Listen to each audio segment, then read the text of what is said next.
অর্থাৎ নবীজির হাদিস যখন বর্ণনা করা হবে মানে স্মার্ট বয়ের মতো বর্ণনা করা যাবে, খুব আদবের সাথে।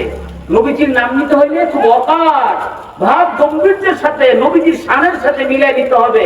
এখানে পটপট করে ইংলিশ কইলেন আর নবীজির নাম বললেন, ভাই রে। অনেকে বলে ভাই হুজুর উনি তো অনেক বড় আলেম। কেমনে?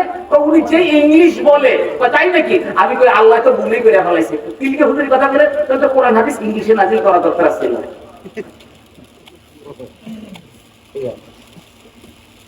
একটা ব্যক্তি অনেক বড় আলিম হওয়ার জন্য যদি তার ব্যারোমিটার যদি ইংলিশ হয়, কিন্তু আল্লাহ ভুলই করছে, কোরআন হাদিস তো নাজিল করা দরকার ছিল ইংলিশে। ভাই একটা ব্যক্তি বড় আলিম হওয়ার জন্য তার ব্যারোমিটার হবে সে আরবিতে কতটুকু দক্ষতা রাখে, এবং আরবিতে দক্ষতা রাখার পর এবার কোরআন হাদিসের উপরে তার কতটুকু দক্ষতা আছে। কারণ আপনাকে কোরআন হাদিসের উপরে দক্ষতা নেওয়ার আগে আগে আরবিতে দক্ষতা নিতে হবে।